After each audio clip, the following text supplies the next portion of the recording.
G'day everyone, James here with JWN Lawn Care and Landscaping, bringing you another video.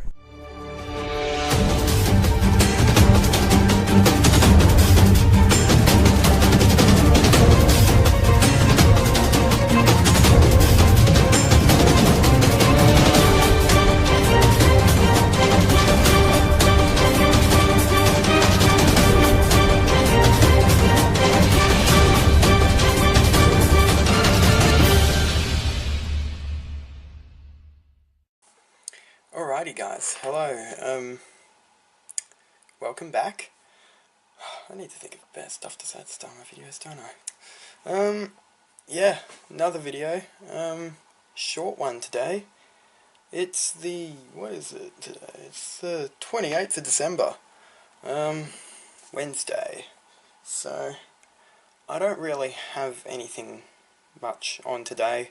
I'm kind of sitting here bored. So I was like, oh, you know, I should do a bit of another vlog or something or other. So today, I thought I'd talk about keeping track of your clients, because it's certainly something that's very, very important, and it's something that I got into pretty late, I have to say. I really should have started earlier, but well, when did this? It was from the 22nd of the 7th. Yeah. So, I started this way too early. Late, sorry. I started keeping record way too late. Before that, it was just like, you know, do the job, get paid, done. But now I'm actually recording. I'm sure you guys have seen, but I'm sure I've been through it before. But I just got one of these. I'll try and show you without this damn thingy-bob flopping. So I got, like, you know, just a basic binder folder from J Burrows. I put my job schedules on the front.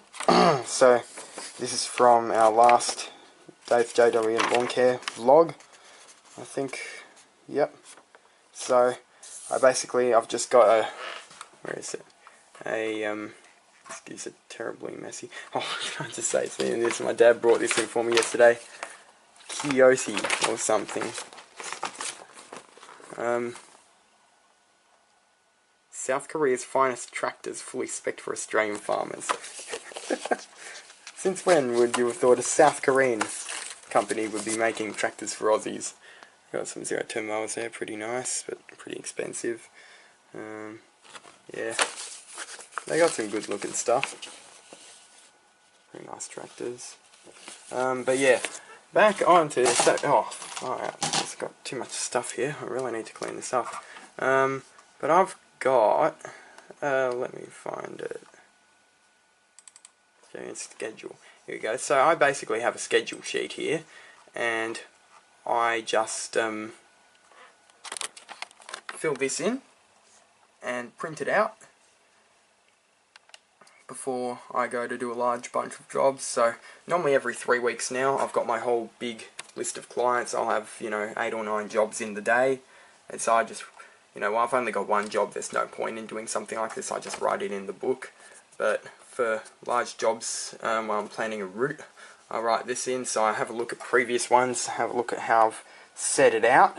So I basically look on my phone or on my map or wherever, where all my different customers are, and try and find the best route that minimises travel time. Because think about it, guys, I'm still paying Connor, or whoever my employee is, I'm still paying them hourly, regardless of whether we're working or not. I've still got to pay them. So if I can cut down on travel time, and in fact I actually got a call from a guy yesterday in, where was he?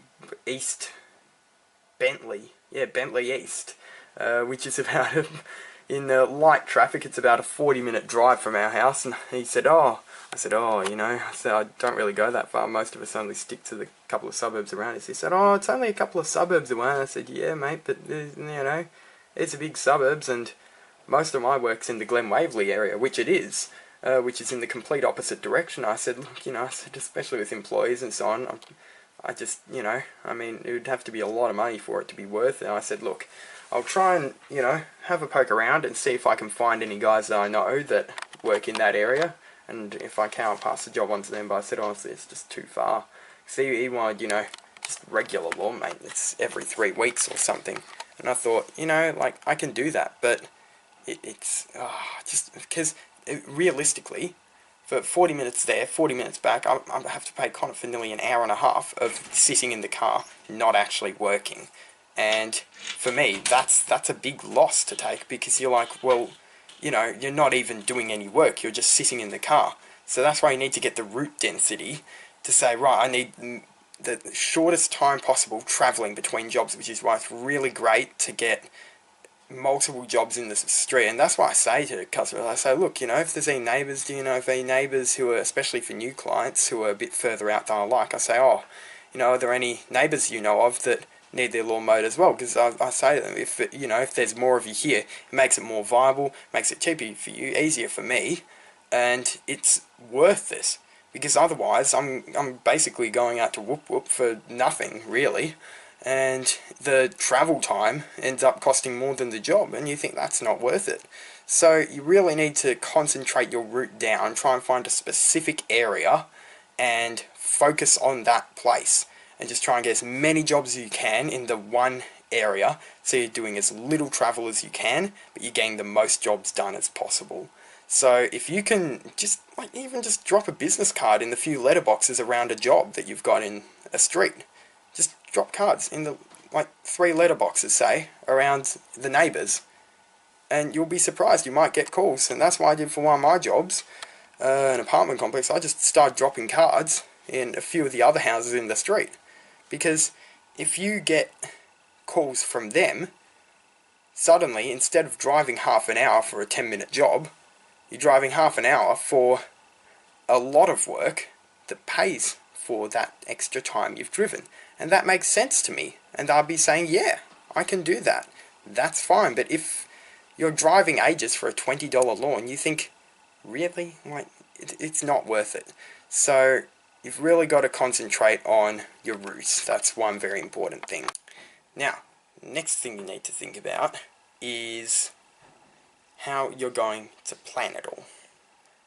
Because, okay, you've got a lot of jobs in the one area, which I do. Okay, but now you need to think about, how do I join those up? And how do I figure out the best route? Because some of mine, see, I'll have 3 in the one street, and I'll have another one down here, and another one a bit up there, and then another one down there, and another one near there. So you've got to try and figure out, where do I start? Where do I finish? How can I basically take myself in a big circle? That's what you got to try and get. And you need as little travel time as possible in that circle. So, you know, with me, of course, it's all centred around Glen Waverley, Burwood East, Forest Hill, Burwood, that sort of area. So I'm just saying, right, so I'll start here, and then I look at the main roads, I say, right, where can I get to the next job easiest? So what jobs are on the way to that one? And I'll hook it through there. And that's what I do on these sheets. I look through and say, right, so, you know, I'll go, right, okay, so for the first one was the first property I didn't record at. That's near a university in Burwood. Yeah, in Burwood. A bit up from my house. And then the next property was in bloody Whoop Whoop Forest Hill somewhere. Not Forest Hill, it was even further out than that. It was, yeah, Doncaster. Ugh. And, so I had to go even further out. So I said, right, so that first job's here, next job's up here, then the next 3 jobs in Panorama Drive are down here, and the next one after that's down here. So I can actually go in a big circle, essentially. And that's what you need to find. You need that. And so then after that, I just write in, you know, all the completed, and I was writing in here how long it took for each job. So the first job there took 1 hour and 17 minutes, which is pretty, you know. Next job, 17 minutes, which is alright. 2 hours we spent at those 3 jobs in Panorama Drive. 29 minutes there, 26 there, 48 there. So ended up with about 4 hours, nearly 4.5 hours worked of actually at jobs. I look at, well, how much do I earn, how much do I have to pay Connor, how much do I have in total after that. And then you can see how much profit you're making. So, records. They're really important. So I've got, basically, in here, I have a page for each of my clients. This is one across the road from me. Another one. So I've got, let's take you to a blank one. It's a blank one. I haven't recorded any for this client yet, so I've been there in ages. So I pretty much just have date, so date the work's done, time I get there and start unpacking equipment, time I finished packing up all the equipment, I'm ready to leave, work that I've done, so I've got down here, you can see SMS for stab mowing service, PMS, premium mowing service, W weeding, H hedge chewing, E blade edging, RM right on mowing. Oh, I should have been doing that. Yeah, so I have that, and then anything else. So if I've got Connor helping me or another helper helping me, I put that in there. Or no, sometimes I put it on the side here, and then payment, and I put a tick next to that while I've recorded that it's been paid. So for cash payments I receive on the site, I just tick it straight away. Other ones I wait until I see it in my bank account, and then I tick it off. So you can see there's 2 payments here, they haven't been ticked off, so I need to get onto them. I've got extra jobs, so for like one-off or initial cleanups where I don't know if I'm going to get ongoing work, I just have an extras page. So you can see I've got, or even for infrequent jobs, so there's one lady in Panorama Drive there, I do hers sometimes, but her kids are supposed to mow it, so I don't do it all the time.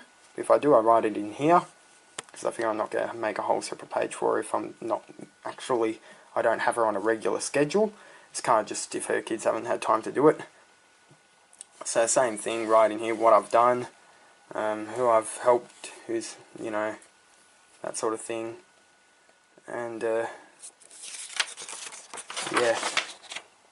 here's the new guy I've got. Oh. Still need to put that in. There's a new client here. So I just started doing them the other day. Need to put that in that. Right, so yeah, that's how I keep track of all my clients. So I'll just look through there and say, oh, okay, so you know, this client's taking me this long, this client's taking me that long, oh, and this is how I do my yearly price reviews and so on as well. I have a look at the clients which are taking me a lot of time and I'm not, you know, getting a lot of money for, or I've underquoted, that sort of thing. And I say, right, I need to, you know, fix up the pricing here. Which is okay. People might say, oh, you know, it's not good. You're not supposed to do that. Well, you can actually, because you set your own price. Normally it's good. I stick with my prices for a year usually, which is why I have yearly price review. So it's not like I'm just figuring out quick smart, oh, you know, wasn't charging enough for that, I'll bump them up. You've actually got to, you know, you have basis for it. I've written that in. So, yeah, that's why I do. That's how I do it, and it's a really good idea to like keep on top of it. I've found this has helped me so much because I'm easily tracking what I've done at different places and what, you know, what jobs are earning me a lot of money, what jobs aren't, what jobs need to be fixed up, that sort of thing, how frequently I'm doing them. Yeah, so it really helps. It's like this whole setup here, like for the pages, the insert things, the binder, it's like less than $5, guys. So, you know, it's helped me so much. It's just worth it. Just go out there, spend a few extra dollars, and get yourself set up with something. I know there's different things like QuickBooks and this and that. I don't really have a need for that. But yeah. Oh, and another thing I got, Christmas, Square. This little thingy-bob that plugs into the headphone jack of your phone, and it's like a card reader, so you can put your card in there or swipe your card. And there's an app on the I've downloaded, and it basically processes all the payments through there, and it's really good. Because one of the problems I have is people with, you know, initial cleanups or whatever, and they're doing bank transfer payments and they take a few days to come through, and if they come through on you, it hasn't, you know, and you never really figure it out. So this is really good because then you can just get payment on the spot. Anyway, I'm going to stop talking because I've got to go do other stuff. But yeah, hope you enjoyed that little video. Tell me how you made your business, like your customers. I'd be really interested to hear. And we'll see you in the next Day with JW and Lawn Care vlog, I guess, on the 30th in a couple of days' time. So have a great day, everyone.